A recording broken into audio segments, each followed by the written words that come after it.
Are you in your 20s, 30s, 40s, 50s, and above? Well, if you come to this channel, you're probably looking for financial advice. We're going to watch a video where they're going to talk about financial advice you can receive in every decade of your life, from your 20s all the way to your 60s and beyond. As a financial advisor who served over 100 families and been in the financial industry for over a decade, I'm going to give my perspective on this advice, and do I think that we should take it or should we leave it? And below, I want you to comment what decade you just passed and what's the best information you would give yourself if you had to do it over. We're back now with our series on the money, and today we're going to tackle financial advice for every stage of your life. Whether you're a recent college grad, you're saving up to buy a first home, or getting ready to retire, you're going to likely need to handle your money differently for each of those ages. So here to help us, NBC News senior business analyst Stephanie Rule. Steph, good to see you. Great to see you. Great to be here. All right, so let's start in the 20s. You should be getting off of your parents' insurance, your phone bill, your Netflix. Yes. What do you do in the 20s to get started right? Okay, I realize nobody in their 20s wants to hear this, but honestly, make a budget. I get it. You want to move to New York City. You saw this restaurant on Instagram. You want to go to this bar. And you got to do those moves. You might not have the money for it, and the worst thing that could happen is you spend a year going to bars, and it puts you in debt. Make a budget, and please start to try to pay off your debt. My name is A.B. Ridgeway. Welcome back to the Ridgeway Report, and it looks like we are starting off pretty strong. So let's make a budget. Now, the great part about this is that you should have your budget in your 20s. Some of us are in our 40s and 50s, and we still don't have some form of budget. Now, I know what you're thinking. Mr. Ridgeway, my budget's up here. I know what comes in and I know what goes out. Really? Do you really know every dollar that goes in and out of your bank account? If you are, you may be a rainmaker, because even I don't know every dollar that goes in or out. That's why I have to check my statement. And sometimes when you go to a restaurant, you leave a tip. You may never know. They may add themselves an extra $5 or an extra $6, but do you go back and check? Now, that's beside the point. I was just making the point that you need to have a budget. Now, the budget doesn't need to be a dirty word. I'm gonna put the definition of what a budget is, but in my opinion, it's really about just redirecting your dollars to the things that you love and directing them away from the things that you don't. So if you don't like losing $3 and $4 by shopping at a more expensive store, let's make that change. There's only two things you really need to know. You need to know your expenses, your income, and what's left over. If you make $50,000 and your expenses are $40,000, then you know you have $10,000 left over. Now, we're excluding taxes and things of that nature, but at least you understand this is how much I'm living on, this is how much I'm making, and this is how much extra that I have. That's the only thing we're asking everyone to do. But no one wants to do that, because if you only know you have $100 left over, that stops you from ordering DoorDash or going out to eat with your friends, because you are aware that maybe your money is short. So what do? We ignore the budget, and then we grab our handy dandy credit card and we go anywhere, because guess what? Ignorance is bliss when it comes to finances. Unfortunately, the penalties are just piling up. The consequences are piling up. Once again, your body, your choice, your consequences. Because student debt isn't going anywhere. Right. Credit card debt isn't going anywhere. Try to get yourself organized to just start chipping away at it. And again, please start saving for an emergency and retirement. I know you're going, I'm in my 20s, retirement, but if your company is offering any sort of match for your 401k, do it now, because when you're retired, you are going to need that money. Yes. And the other reason emergency matters is because oftentimes when you're in your 20s, you're in a job that's not great, that you maybe need to get out of. You're in a housing situation that's not great. You don't want to be paycheck to paycheck, backed into a corner with no savings. So if you can, try to start saving. Or worse. I love that. If you can, start saving. And the concept behind debt is this. If you have to reach for debt, right, to buy something, let's say an emergency, that means that was a priority. You needed it today and it could not wait. Let's say that your tire goes out on your car.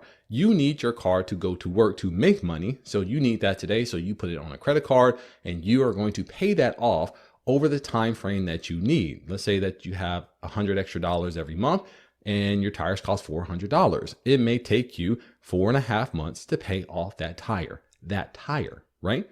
But if you say, I am going to the store to buy this candy, I'm going to the store to buy these pencils, and I'm going to the store to buy this new clothes, and I could wait and I put it on credit card debt, that is where you're going to get in trouble at. Trying to pay everything with the cash that's available and use your credit card for only things that are a priority today and cannot be delayed. Because if you can just wait, you don't have to worry about the interest charges and you don't have to worry about paying it back. What happens is everything becomes a priority because you have access to capital. You're like, well, I can't wait. I can't wait to have this shirt. Oh, I need this for this dance. Oh, I need this to go out for this event. Oh, it's my birthday. Oh, I need to travel. Oh, it's my friend's birthday. I need this. And you make everything your priority. One thing I don't like about the word priorities is that it's plural. Priority means one. It means, I'll put the definition here. What is your top priority? And typically that's what we want to put on our credit cards. Make sure that gets paid off before we start putting additional debt on there. But that's a little debt lesson, and we can learn that in all ages. And don't be enticed by those reward points. Well, I get rewards points.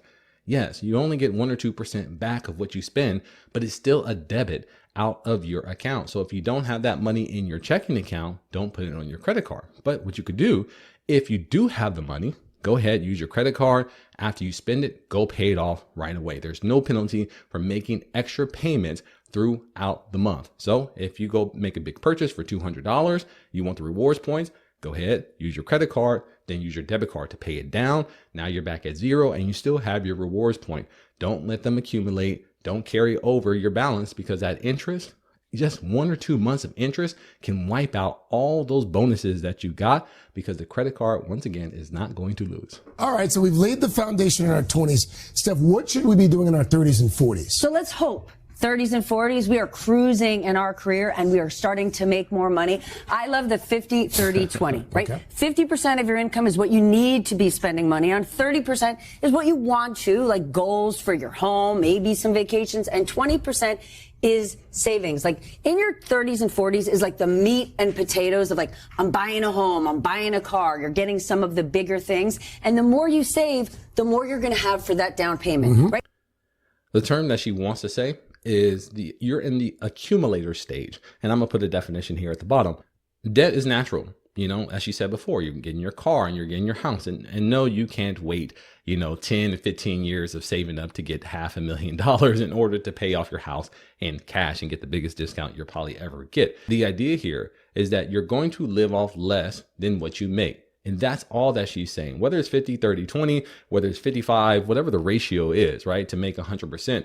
The idea is that you take care of your needs, you have some pleasure, but you're also saving for the future. Now, I like to break it up in 2 categories. So I'll have a client go down their list and I say, what's a have to have and what's a nice to have? Because food is a have to have, but DoorDash is a nice to have. Clothes are a have to have, but designer clothes is a nice to have. And we break those up so they can actually see what they actually need versus what are conveniences and things that they like. So if you go to the grocery store and you buy, let's say, pineapples, buying a whole pineapple may be $2, but buying it chopped up in a little plastic may be $5, $6, or $7. We're losing $4 or $5 just because we're not chopping up our pineapples. That's convenient. So we get to figure out what are some things that we're spending money on that we could redirect to some of our priorities and things that we really want, especially if we don't have an emergency savings or we haven't saved anything for retirement. So we work with those numbers to kind of redirect some of those funds, because most of the time people have the money,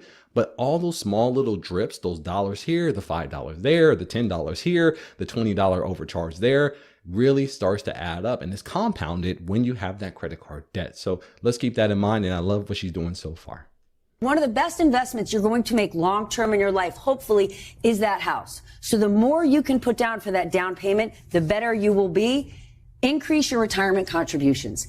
If you can put more money towards that 401k, please try to do it now, because once you're in your 70s and 80s, more money isn't coming in. Do it while you can. I think this is a really important point right now, because a lot of folks do the opposite. Yes.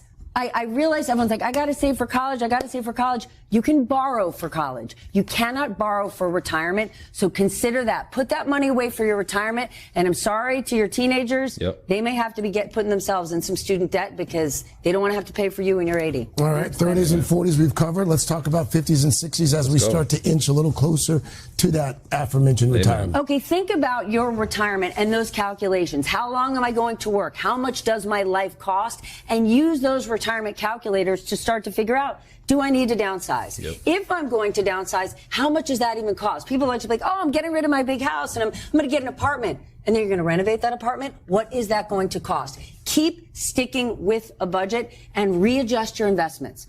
Right now, we've seen the stock market go up and down and up and down and up and down. And if you're only invested in stocks, you are going to be panicked. So this is a time where you want to have a little more in cash, a little more in bonds. So every day you're not saying, oh my goodness, what's the market doing today?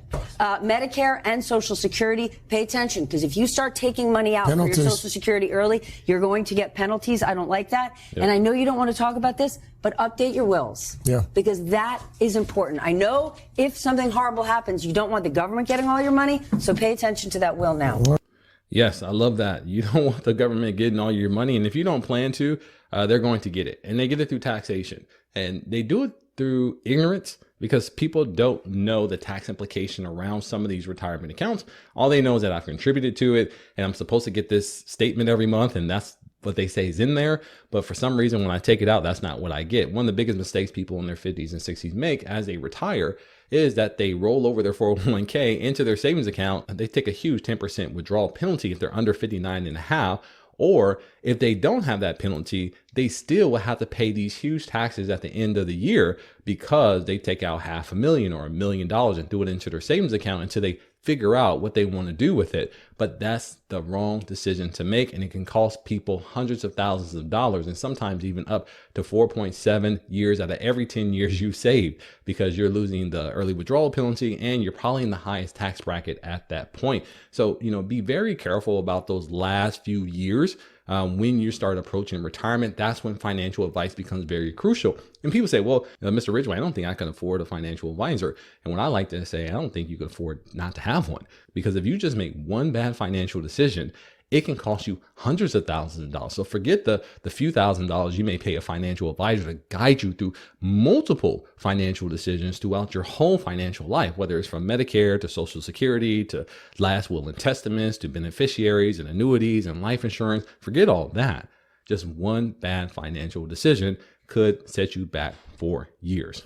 All right, Al, this one's for you. If you do ever retire, taking a dig. wow. Thank you. One day you decide to retire, Which will not happen for a long time. What do you have to plan for? Okay, here's the truth. If you're retired, you cannot throw caution to the wind and just go on an all-out vacation without planning for it, right? I'm not retiring, but I just went on a big vacation with girlfriends last week, and we planned for it a year. Fun, by the way. It was amazing. But a year ago, Morocco. We all turned 50, and somebody I went to college with, all 10 of us went. She goes, listen, everybody's in a different financial position. And a year and a half ago, she said, start saving. And so if you know you've got something big, please start organizing yourself for it. Now, I go back to what I said to Craig. Think about cash, bonds, and stocks. You do not want to be in your 60s and 70s and have all your money in crypto. Okay, you don't want to put all of it in high-risk stocks. Bad idea. And this one is sad but serious. Senior citizens are prey to financial scams almost every day. They get phone calls. Please slow down, call a friend, call somebody in your family. Don't start giving your information out, investing in something and losing everything. And my last one, senior discounts. Yes, baby. My mother, Louise, I'm here for that. Never wants to tell anyone her age until you go to the movies. Exactly. And she realizes it's cheaper to say you're a senior. There are senior discounts. I get that Omni senior discount on the subway and the bus, baby. They gave me an accidental senior You're using discount a at the grocery discount. store. Absolutely. Did you take? I don't leave money on the table. All right. That's all fun and games. If you truly want senior discounts, I highly suggest you join AARP. I am not sponsored by them. This is not an in-video commercial by any means, but if you are over the age of 18, you can actually join AARP. And the great part about it is that you can get some of those retirement discounts. Now, the thing is people basically planning for retirement. Now, there are some products like insurance products, things of that nature that are age specific. If you're not at that age yet, you do not qualify for some of those discounts. But as far as your restaurants, as far as your traveling, all those things still can apply to you. I actually highly enjoy it. And if you're embarrassed about giving an AARP card, you shouldn't because you're saving money. But you can actually use that number and you can use it online. So if you're ordering flowers for a loved one or through a funeral or maybe through a special occasion, you can use your AARP. You can get a discount. Also have tools and resources if you're taking care of somebody who is retired. Maybe you have an older parent who's older and they need a little bit of help. Joining AARP can help identify some of those resources that they have access to, and then also some resources you can leverage in order to understand your parent and what stage in life they are at. So I think this is a really great list. I was really happy with some of the points that they make. I didn't really have too much criticism about what they were identifying because all those are important, whether you're your 20s, 30s, 40s, 50s, 60s, and beyond. all of it can apply. And don't think just because you're not in your 20s, you can't start your budget, or if you're not in your 30s, you can't start paying off your debt. You can do each one of these financial steps. And we actually encourage you to do all those financial steps, no matter what decade that you're in. Even in your 20s and 30s, if you have a student discount, use it. If you have an opportunity to save $1 and redirect it somewhere else, go ahead and take care of it. Well, that's it for me. Like I said, if you enjoy videos like this, you can hit it with a like. Also, you can check out one of these other videos if you truly want to support me. I think any of them are going to be good. My name is AB Ridgeway, and this is another Ridgeway Report.